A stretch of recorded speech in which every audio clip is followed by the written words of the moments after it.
was definitely a shock to the system. I own a marketing agency. Most of my clients are in the hospitality and restaurant industry. So there's no income coming in for a lot of people right now. I threw, a little pity party for a few days about like what I'm going to do. Pity party over.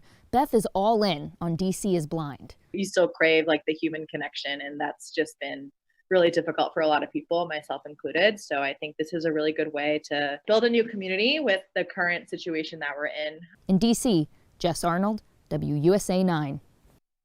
All right, a little love in quarantine there. Season 1 premieres this Wednesday. You can find out how to watch right here on the WUSA9 app. Now, your WUSA9 weather forecast, sponsored by Cox. All right, we live in virtual times, right? All right, 7:31. Thanks for joining us here on this live stream. I think we had some audio issues earlier. Hopefully those have been sorted out.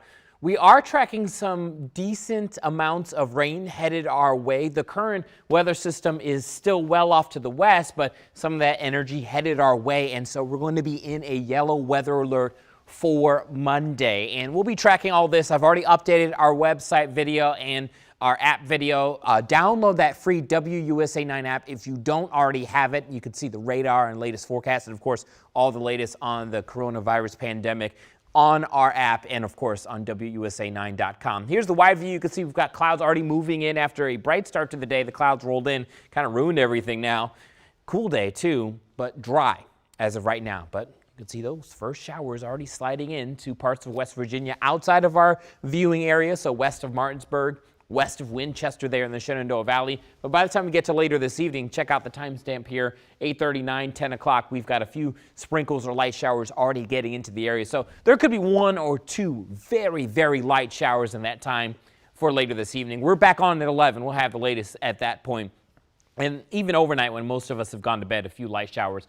The steady, widespread rain rolls in on Monday morning. Here it is, 7 o'clock. You see the rain starting to get into southern Maryland. You guys down in St. Mary's County, Calvert County, Charles County, and then down into the northern neck as well, south and east of Fredericksburg, starting to get that rain first. Some of it may be in D.C. as soon as 7 o'clock. Certainly late morning, midday, widespread rain, and even a couple embedded heavier showers and maybe even a couple claps of thunder. No severe weather, but a downpour certainly cannot be ruled out tomorrow. This is 12:30 there on the Futurecast. This is on Monday. It's a soaker. So if you want to try to get outside at some point, maybe you want to try to get some fresh air, again, have our app ready. Check the radar before you head out because you may run into a little bit of rain. This is 3 o'clock. The computer's generating more showers in our area, and some heavy downpours certainly possible, especially eastern shore of Maryland and southern Maryland as well. Heading into 9 o'clock Monday, it finally starts to ease away, and we'll see the showers starting to take a break. So this is what it looks like next 12 hours. You can see we're cloudy the next few hours, maybe a stray shower through 1, 2 in the morning, and then more of a widespread, steady downpour activity, moderate downpours for the morning hours with temps cooling back into the 40s. And the rain chance tomorrow is 100%. This doesn't mean it's going to be raining all day long, but everyone will get rain on Monday. Rain chance goes down on Tuesday, jumps right back up on Wednesday with more showers in the forecast for Wednesday, and we get a break Thursday before yet more rain comes into the forecast towards Friday and Saturday. It's spring, everyone. All right, this is a computer estimate. Now, I think some of this is a little on the low side, but generally 1/4 to 1/2 inch of rain next 2 days, according to our computer data. I think 1/2 an inch is a good estimate for the D.C. area. Let's go to Monday evening, okay? That first wave of rain is out of here. Tuesday, we're dry, some scattered clouds. Should be an okay day. Wednesday, more rain moves in. So Tuesday night, Wednesday, showers are likely. It's a pretty good chance that we'll get some rain here. Another coastal low moving through parts of the mid-Atlantic here and right here into the DMV. So expect scattered showers through the day. In fact, this rain may last in the form of showers into Wednesday evening. Again, we're not thinking severe weather at this point. Thursday is a dry day and yet more rain possible heading into Friday. There's that weather system. There's actually going to be a warm front that's going to kind of move north and then kind of get stuck over Virginia and Maryland, mostly over Virginia, really. To the north of it, we'll get periods of showers, including right here in D.C. So we've got rain in the forecast through Friday and Saturday, and that may finally clear away heading into Sunday. Let me show you the numbers tomorrow, by the way. 49, that's it in D.C. for tomorrow. Remember it was 80 a few days ago? Yeah, much, much cooler as we head into your Monday. Expect a damp day. Heading into Tuesday, we'll dry out. Wednesday, showers, still cool. Warmer Thursday and Friday, but we do have more showers in the forecast. What a surprise for Friday, Saturday, and Sunday. Darren. WUSA9 Sports with Darren Haynes, sponsored by Xfinity. All right, best thing I saw, COVID-19 has nothing on Baby Shark, y'all. Former Washington national Gerardo Parra makes the diving catch while playing in Japan. Now, nobody was there to witness the catch because they are currently playing with no fans due to the coronavirus. All right, it's official, y'all. John Bostic has re-signed with the Redskins. 2 years, $6.6 million deal, almost $2 million of that guaranteed. Now, I caught up with Bostic earlier today to talk about the new deal. What does that mean to you to know that you're coming back here with this Redskins organization? Because at the end of the day, I know when you turn on the film, I know what you see. Just in previous, years, I mean, I've had a lot of turnover. I've had, quite a few number of head coaches and, general managers, throughout my career. For me, it's just, it's another chance to go out there with these guys. We got a good young core. And I think the changes that we've made, especially on the defensive side of the ball, I think it's only going to help us. Now, the NFL draft is officially canceled in Las Vegas. The league is planning to have some type of studio setting now due to the coronavirus. Now, this was supposed to be Vegas's biggest event. Drafted players will take a boat across the Bellagio fountains to the stage. Now the draft will have cut-ins from the headquarters of the teams making selections, but that's got to change as well. I mean, look at the Redskins draft from just a few years ago. This right here, bam, bam, is not social distancing. How do you feel about the draft? Hit me up on social media at Darren M. Haynes. Now, speaking of the Redskins, Danny Hamlin's a huge Redskins fan. He's also one of the drivers for Joe Gibbs Racing, a former Redskins head coach. Since then, because of the coronavirus, Danny Hamlin is doing some big things. They all but come together, and the winner is Hamlin. Wow, what a race. NASCAR was back on the track, well, sort of. More than 30 drivers took part in the first ever eNASCAR iRacing Pro Invitational Series event. Now, since there's no racing due to the coronavirus, the drivers competed in a virtual race in Miami where NASCAR's actual race was scheduled to be. Now, peep this. Danny Hamlin's reaction now after he won it. It really was. And a great contribution by Danny. Yes! Language! Yeah, Danny Hamlin getting in trouble for some bad words there. But winning the race, Danny Hamlin will donate more than $5,000 to help families affected by COVID-19 in the Homestead, Miami area. All right, thank you, Dee. Well, we know there were some technical issues, so we're going to go through all of that information some of you might have missed earlier on our live stream, some audio issues we had. Another night with a lot of news concerning the coronavirus, and tonight we get another update from the White House, and we're going to get to that in just a minute. But first, let's start with the 3 things you need to know right now, starting in the district. The city reported its second death from coronavirus. It was a 65-year-old woman with pre-existing conditions. Number 2, Fairfax County says a second resident at the Kensington Senior Living Community tested positive. We told you about the first diagnosis on Wednesday. Falls Church says their health officials are working to limit the spread. And number 3, Kentucky Senator Rand Paul became the first member of the Senate to test positive for COVID-19. He's not on the Hill right now as senators prepare to vote on a massive stimulus package that could potentially give families thousands of dollars.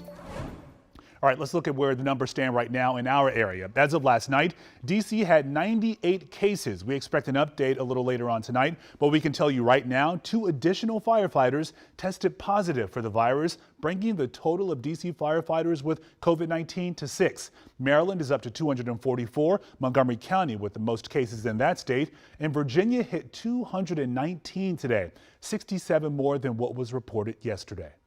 Now, President Trump today announced he's working hard to get a group of American students home from Peru. We introduced you to some of those students from Maryland yesterday. There they are. They became stranded when Peru closed its borders due to COVID-19. Now, the president also said he's deploying National Guard resources to New York, Washington State, and California, where the president says it's incumbent on all Americans to do their part in stopping the spread of this virus. It is absolutely critical that Americans continue to follow the federal government's guidelines, so important, about social distancing, non-essential travel, and hand washing. Defeating this unseen enemy requires the help and commitment of every single American. Now, the president says he's working hard with Congress right now on a relief package for millions of American workers who are being impacted by the coronavirus. And you know, tonight we're learning more about the toll this pandemic is having on our local jobs. We've been telling you about the thousands of people who've been filing for unemployment across the DMV as businesses are forced to close because of either government restrictions or a lack of business.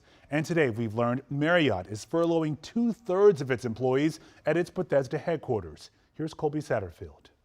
More than 2,600 Marriott headquarter employees have only a few days left of coming here before a Marriott spokesperson says they begin their 2 to 3 month furlough during the coronavirus pandemic. I can tell you that I have never had a more difficult moment than this one. Marriott International President and CEO Arne Sorensen posted this message to Marriott employees. There is simply nothing worse than telling highly valued associates, people who are the very heart of this company, that their roles are being impacted by events completely outside of their control. So far, most of the Bethesda headquarter employees have been furloughed.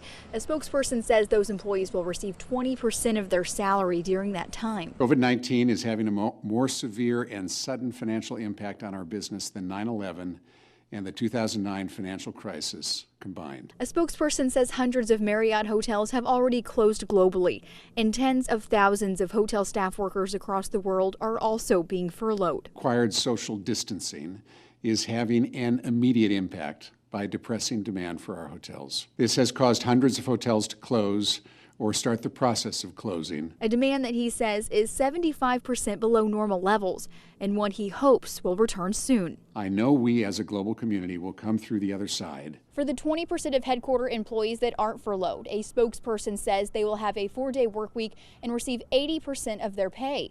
The CEO and Mr. Marriott will not take their salary this year, and the Marriott executive team is taking a 50% pay cut. In Bethesda, Colby Satterfield, WUSA9. And the Pentagon announced more than 7,000 National Guardsmen are now mobilized in every state and right here in Washington. For now, they're helping with support like delivering food, manning call centers to calm down the public, and supporting those testing facilities. Here's one way they're helping out in our area. The Maryland National Guard set up tents for health screenings and testing at FedEx Field in Prince George's County. You can see some of the Guardsmen still out there. Now, that's just one of many testing sites and triage tents setting up in and around our area. From left to right, that's MedStar Georgetown, George Washington Hospital in D.C., and Holy Cross Hospital in Silver Spring. Now, this is important to point out. These aren't being used as of yet, but they're set up just in case they're needed.